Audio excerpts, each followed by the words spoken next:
Quanto dá o inverso do fatorial de 0 mais o inverso do fatorial de 1? E o inverso do fatorial de 0 mais o inverso do fatorial de 1 mais o inverso do fatorial de 2? E o inverso do fatorial de 0 mais o inverso do fatorial de 1 mais o inverso do fatorial de 2 mais o inverso do fatorial de 3? E a soma desses inversos mais ainda o inverso do fatorial de 4? E se eu colocar mais ainda o inverso do fatorial de 5? E se eu adicionar o inverso do fatorial de 6 e do de 7, e o inverso do fatorial de 8 e do de 9, e continuar assim sucessivamente? E se eu fizer isso infinitamente sem parar? Espera aí, infinitamente? Somar infinitas parcelas? É, isso mesmo, infinitas parcelas. Se eu somar os inversos dos fatoriais dos números inteiros não negativos infinitamente, qual o resultado?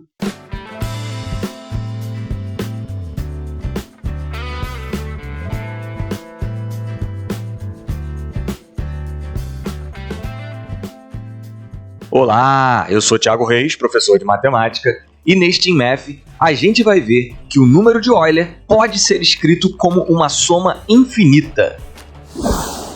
O teorema diz que a soma com n indo de 0 a infinito de 1 sobre n fatorial é igual ao número de Euler. Ou seja, se a gente soma os inversos dos fatoriais de todos os números inteiros não negativos, a gente obtém o número de Euler. Vamos fazer agora um esboço da demonstração. No InMath 118, a gente viu que os elementos da sequência que define o número de Euler se escrevem como 2 mais a soma com k indo de 2 até n de 1 sobre k fatorial, que multiplica 1 menos 1 sobre n e vai multiplicando assim sucessivamente até 1 menos k menos 1 sobre n. Observe que quando n tende a infinito, 1 sobre n tende a 0, 2 sobre n também tende a 0, e assim sucessivamente, k menos 2 sobre n tende a 0 e k menos 1 sobre n também tende a 0. Portanto, 1 menos cada uma dessas frações tende a 1, ou seja, todos esses produtos tendem a 1. Multiplicando algo que tende a 1 pelo inverso do fatorial, o resultado tende ao inverso do fatorial. Mas o limite da soma é a soma dos limites. Logo, a sequência que define o número de Euler, reescrita dessa forma, tende justamente à soma da série dos inversos dos fatoriais dos números inteiros não negativos. Bingo! A soma da série é o número de Euler, que é o que a gente queria demonstrar. Para! Tudo bem, tudo bom, tudo lindo, mas não é bem assim. Tem uma sutileza aí. Parece que tudo que a gente falou está correto, só que não. A gente usou o fato de limite da soma ser a soma dos limites para justificar uma das passagens do argumento. No entanto, essa propriedade é válida para a adição de uma quantidade finita de parcelas.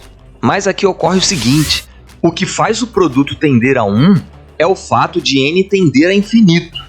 Mas n tender a infinito faz a quantidade de parcelas da soma tender a infinito também.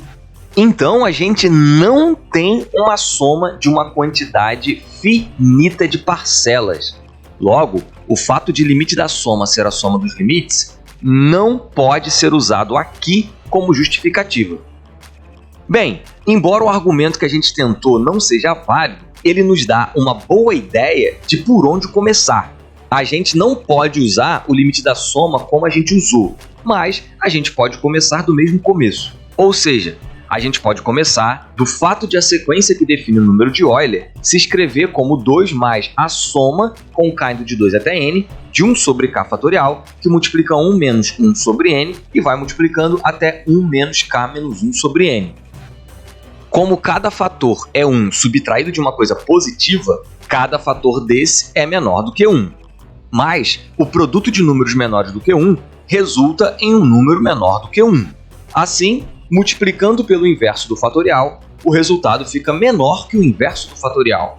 Portanto, a soma inicial é menor do que a soma dos inversos dos fatoriais.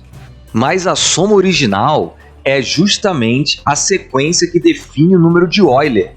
Ponto! a gente conseguiu colocar uma sequência que converge para o número de Euler por baixo das somas parciais da série. Se a gente conseguir colocar alguma outra que também convirja para o número de Euler por cima, então as somas parciais vão ficar espremidas entre duas sequências que convergem ao número de Euler. Assim, elas próprias terão que convergir para o mesmo lugar. Então, agora a gente vai se concentrar em conseguir uma sequência que converge para o número de Euler, cujos elementos são maiores que as somas parciais. Que sequência a gente pode utilizar satisfazendo essas propriedades? Ou seja, que sequência a gente pode utilizar que convirja para o número de Euler e tenha seus elementos maiores que as somas parciais da série? Bem, a gente quer demonstrar que a soma da série é igual ao número de Euler. Portanto, a gente não pode usar essa informação como hipótese, mas a gente pode utilizá-la como rascunho. Ora, essa série soma apenas parcelas positivas. Isso significa que cada soma parcial é maior que sua anterior. Desse jeito, as somas parciais formam uma sequência crescente. Mas, para uma sequência que está crescendo convergir para um número, necessariamente, os elementos dessa sequência precisam ser todos menores que esse número.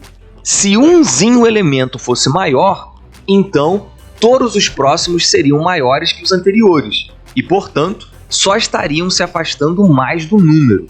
Então, a gente espera que as somas parciais sejam todas menores que o número de Euler.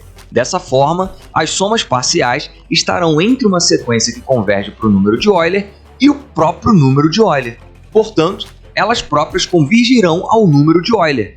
Pronto! Já temos a candidata à sequência que converge para o número de Euler e que seus elementos são maiores que as somas parciais da série.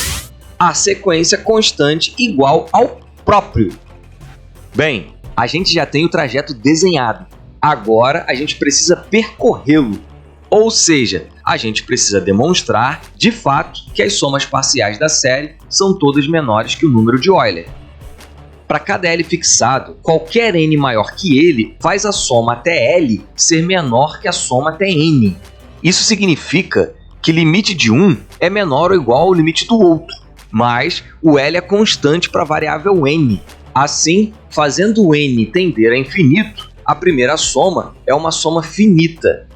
Aqui cabe o argumento de que o limite da soma é igual à soma dos limites. E aí, nós vimos que este somatório tende às somas parciais dos inversos dos fatoriais. E a segunda soma é justamente a forma de escrever a sequência que define o número de Euler. Bingo! As somas parciais dos inversos dos fatoriais são todas menores que o número de Euler. Pegando a informação que a gente havia guardado, a gente tem que as somas parciais dos inversos dos fatoriais ficam entre a sequência que define o número de Euler e o próprio número de Euler. Por isso, essas somas parciais, elas próprias convergem para o número de Euler.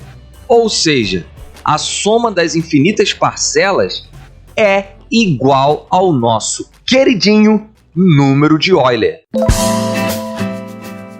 No vídeo em sequência a esse, a gente tem a demonstração rigorosa do teorema.